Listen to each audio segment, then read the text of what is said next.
rata. Tinggal kenangan kantor.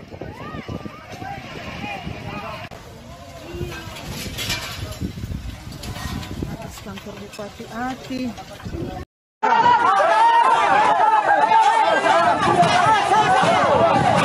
Lu boleh demo, lu boleh marah-marah, tapi lu jangan bakar-bakar. Lu jangan merusak barang-barang milik negara. Karena itu bukan revolusi lokal. This is not revolusi lokal. China bakal dominasi ekonomi global sampai nomor 1. Dan ini selaras sama plan mereka, Made in China 2025. Di mana seluruh dunia bakal dibanjirin sama produk Made in China. Seluruh negara bakal bergantung dengan teknologinya. Dan ada kemungkinan customer bakal diperas habis-habisan. Tapi problemnya gini, itu bukan musuh terbesar kita. Kalian lihat gambar ini sekali lagi. Zoomin sedikit ke atas kanan, Indonesia akan nyusul di posisi keempat. Tetapi kali ini kita harus pintar, dan gua mau mulai dari cerita ini. Bayangin kalian ada di kelas, di sekolah, dan di sana ada anak jenius banget yang selalu juara 1. Yang bikin hidup kalian susah. Orang tua kalian bilang, harusnya kayak mereka dong. Lu kok jadi anak bodoh banget? Jadi hal baik yang harus kita lakukan apa? Ya benar, kita bully dan kita maki-maki orang juara 1 itu. Dan itu menunjukkan kedangkalan intelektual dan racun dari karakter yang ada di warga negara Indonesia. Ini gak bakal bikin kita berkembang. Dan ini bukan revolusi lokal. This is not revolusi lokal.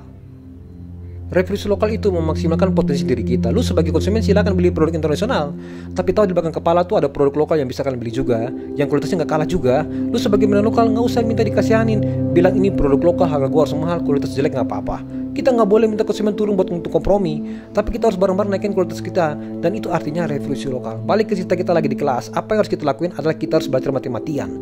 Kita lihat ini sejuara 1 kenapa bisa juara terus. Kita ambil yang bagus dari mereka, tapi beda cerita kalau sejuara 1 ini memanfaatkan seluruh kelasnya. Misalnya maksa kalian untuk bikin PR-nya dia, ya berarti kita yang bodoh. Di kasus ini sejenis yang juara 1 itu kelihatannya adalah Cina. Kita bakal bedah tentang Made in China 2025 dan kenapa tensi geopolitik mereka sama Amerika kok panas banget. Kalau di analogi tadi, Amerika nuduh si juara 1 ini bisa di sana karena dia nyontek. Sebelum kita bahas musuh kita sebenarnya siapa, kita pelajari China juara 1 dan gimana Indonesia bisa belajar. Made in China 2025 itu plan terbuka yang dirilis sama China. Intinya itu, dia ingin seluruh dunia dibanjiri dengan produk Made in China. Kalau bahasa formal mereka, memodernisasi kapasitas industri China, dia ngejelasin kalau lu mau dominasi dunia, ada 10 sektor yang harus fokus. Dan ini terkenal secara publik. China selama ini dilihat sebagai tempat yang bisa produk barang murah. Tapi mau sampai kapan orang warga udah mulai mahal? Negara-negara kayak Vietnam, India sekarang udah bisa bikin lebih murah. Jadi mau nggak mau sekarang mereka fokus ke kualitas dibanding kuantiti. Kalau kalian ingat di zaman-zaman dulu ya, orang tua kalian mungkin lebih ngerti. Pas banget mereka datang lihat barang made in China, insting pertama mereka ini sampah, ini bakal rusak cepat. Fast forward 20 tahun kemudian, kalian lihat barang China mana yang kalian bilang jelek. Dan ini bisa dipelajari oleh Indonesia. US itu takut banget sama China. Simpelnya gini, China ngebuka diri, semua teknologi dan uang masuk ke negara China, termasuk US ya. Mereka replikasi terus mereka inovasi. China jadi maju dan sekarang inovasi China ngalahin orang-orang yang masuk ke negara mereka. Nah kenapa Indonesia nggak bisa ngelakuin itu?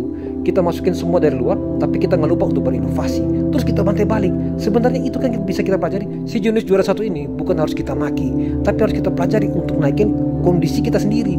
Itulah revolusi lokal. Gua bakal lanjut ke chapter selanjutnya, how we win. Gimana caranya saya bisa belajar dari China tapi nggak nurut dengan China. Kalian lihat ini. Sekarang kalian lihat ini. Indonesia ada di tahap populasi yang produktif banget. Mimpi emas Indonesia 45 itu bergantung pada kalian sebagai warga untuk semuanya bisa produktif. Cuma pertanyaannya gimana?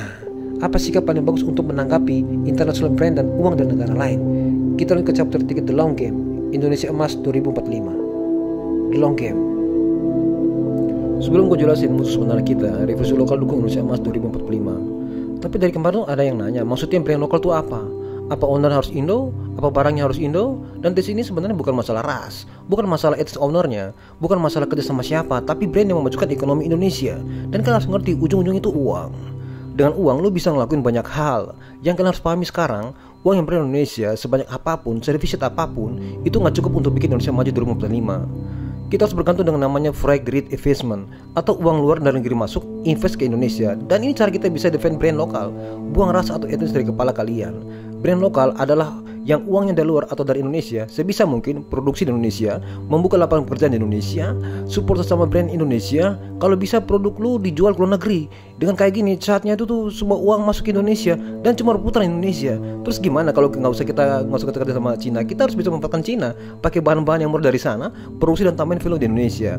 Jangan cuma ambil barang jadi dari Cina. Dan hilirisasi itu a good plan. Uang mereka masuk ke Indonesia, selama kita nggak dimanfaatkan, diperdaya atau diperbudak, itu justru membantu kita untuk maju. Selama uang itu digunakan dengan baik, Jadi gue mau clarify di sini gimana cara kita memanfaatkan si juara satu, bukan juara satu memanfaatkan kita. Lu mau ngomong produk-produk, misalnya produk-produk kayak TikTok, gue mau bahas kalau misalnya ada permainan kotor atau gimana. Tapi kalau kalian mau smart, kalian gunain platform itu, jualin brand lokal kalian dan keep the money in Indonesia. Kalau negara lain mau konsumen Indonesia, put your money here, produksi Indonesia, bukan lapangan pekerjaan. Asal duitnya nggak dipakai buat bungkam, buat memanipulasi atau monopoli. Dan again, problemnya tuh kayak gini. Balik lagi ke analogi si juara satu. Kalau kalian ngerti orang-orang Cina tuh etika kerjanya kayak gimana, meeting berjam-jam di weekend. Mereka tulisnya namanya 996, kerja 9 pagi sampai 9 malam selama 6 hari. Dan bagi mereka bukan paksaan, tapi menjadi sebuah drive yang harus dilakukan karena untuk produktif. Jadi real, teman-teman yang bekerja di China pasti tahu. Kalau lu lihat anak-anak ambis, pemimpin mereka bermimpi tuh untuk menjadi nomor 1 di dunia. Gua ulangin, nomor 1 di dunia, bukan nomor 1 di Cina. Kita jangan boro-boro mikir nomor 1 di Indonesia. Masalahnya kita belum yakin sama potensi kita sendiri. Harapannya pemerintah juga bisa turun tangan, insentif, subsidi, dan menggunakan anggaran untuk support orang-orang ini. Kalau kalian ngikutin sampai sekarang dan kalian masih ada di kelas bangku sekolah itu, and hopeful, kalian harus sadar sebelum masuk ke kapsul 4, musuh terbesar kita sebenarnya bukanlah Cina.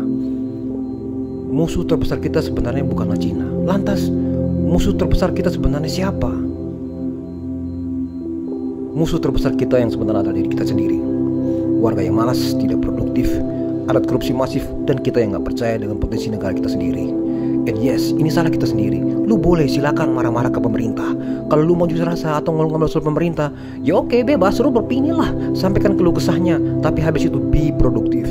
Jangan jadi orang yang malas yang kalian cuma komplain, sibuknya goleran cari drama selanjutnya apa yang harus diikutin.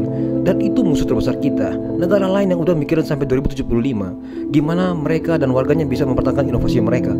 Kita masih mikirin artis mana, selingkuh dengan siapa kali ini ya gitu. Kita masih mempermasalahkan masalah ras, etnis, agama.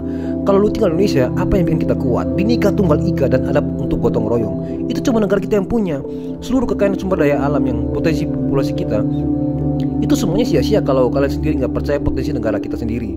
And do you part sebagai konsumen, sebagai produsen, sebagai orang yang punya nasionalisme sejelek-jeleknya negara kita tetap harus percaya bahwa ini potensinya yang gede banget. Dan itulah kata kuncinya, potensi. Dan seluruh dunia udah mengakui bahwa Indonesia dari analisis ekspor akan menjadi perekonomian keempat di dunia.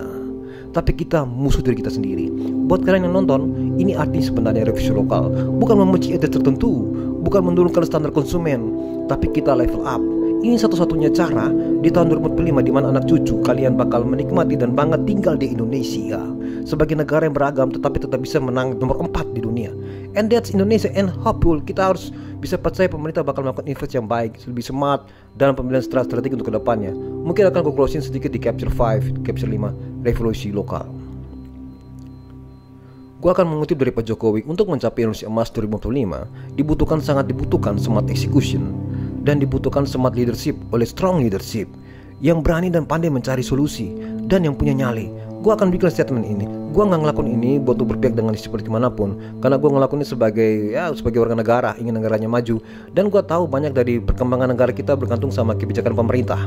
Revolusi lokal emang dibangun dari bawah. Selama semuanya percaya merambah ke atas dan hopeful, ini bisa menimbulkan nasionalisme dan kepercayaan terhadap potensi negara kita. Di sini gue ulangin, kata-katanya adalah potensi. Karena untuk kita ke sana sebenarnya bukan hal yang pasti, karena gotong royong itu penting banget. Individualis dan adat saling menjatuhkan, itu yang bikin kita terhambat. Kita harus ngelakuin ini bareng-bareng, dan ini artinya sebenarnya revisi lokal. Dan gue berharap di episode terakhir kalau ada, kita bisa ngerti strategi pemerintah untuk melanjutin gerakan ini. Kalian doain aja, jangan berhenti berharap. And then jangan lagi terlalu sibuk dengan berdemo. Boleh berdemo tapi gak perlu sampai bakar-bakar begitu deh. Gak perlu deh. Kalau misalnya bisa dilakukan dengan cara dialog, ya mari dilakukan dengan cara dialog yang baik. Tetapi semuanya harus berpatokan pada mari sama-sama berpikir untuk memajukan negara kita dan menuju ke Indonesia Emas 2045. Buang semua rasa etnis, ego, ras, agama, suku dari kepala kita. Tapi kita berpegang kepada Bhinneka Tunggal Ika dan adat gotong royong. See you next video berikutnya.